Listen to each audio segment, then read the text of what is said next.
Hello, first graders. Today we're going to do another read aloud.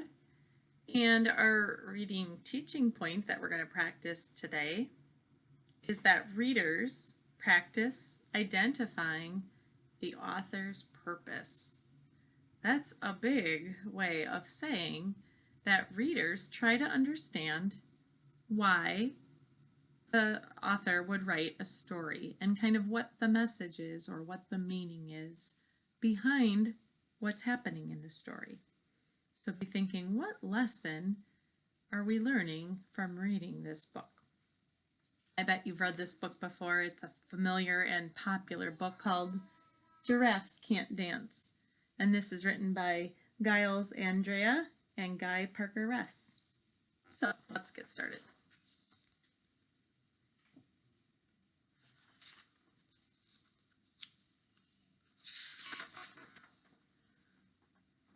Gerald was a tall giraffe whose neck was long and slim, but his knees were awfully crooked and his legs were rather thin.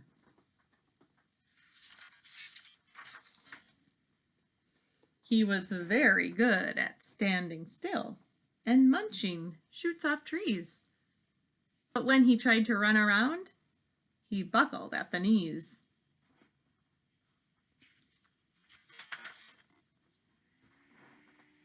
Now every year in Africa, they hold the jungle dance, where every single animal turns up to skip and prance.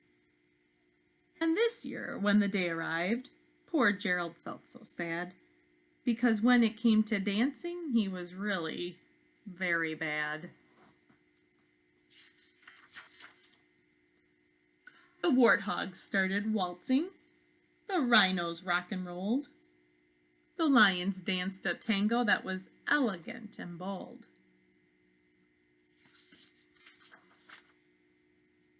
The chimps all did a cha-cha with a very Latin feel, and 8 baboons then teamed up for a splendid Scottish reel. All these different animals are doing different dances. Gerald swallowed bravely as he walked toward the floor. But the lions saw him coming and they soon began to roar. "Hey, look at clumsy Gerald," the animals all sneered. "Giraffes can't dance, you silly fool. Oh, Gerald, you're so weird."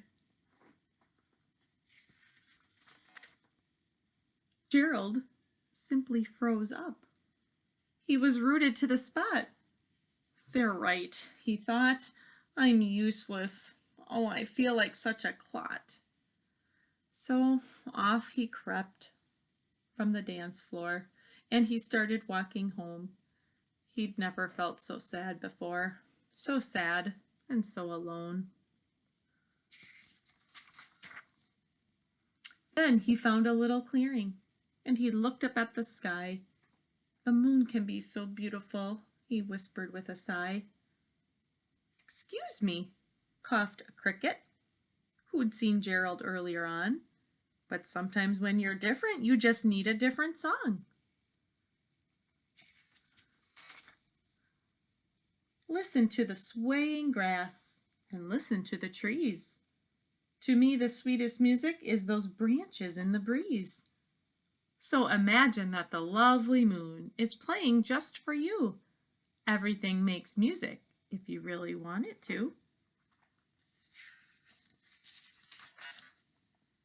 With that, the cricket smiled and picked up his violin.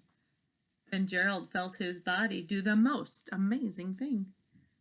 His hooves had started shuffling, making circles on the ground. His neck was gently swaying, and his tail was swishing around. He's starting to dance. He threw his arms out sideways, and he swung them everywhere. Then he did a backward somersault and leapt up in the air. Gerald felt so wonderful. His mouth was open wide. "I am dancing. Yes, I'm dancing. I am dancing," Gerald cried.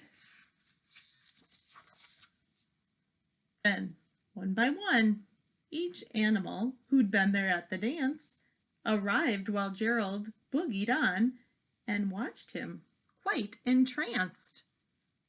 They shouted, "It's a miracle! We must be in a dream. Gerald's the best dancer that we've ever seen." "How did you learn to dance like that? Please, Gerald, tell us how." But Gerald simply twirled around and finished with a bow. Then he raised his head and looked up at the moon and stars above. "We all can dance," he said, "when we find music that we love." This story has a purpose to it. The author was trying to teach us something.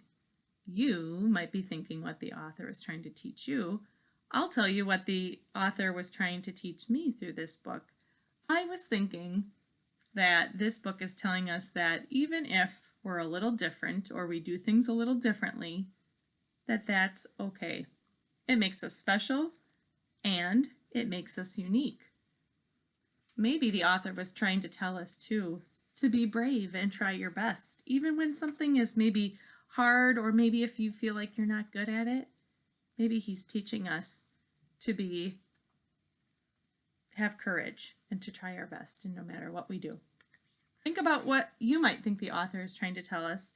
Remember, good readers practice thinking about the author's purpose.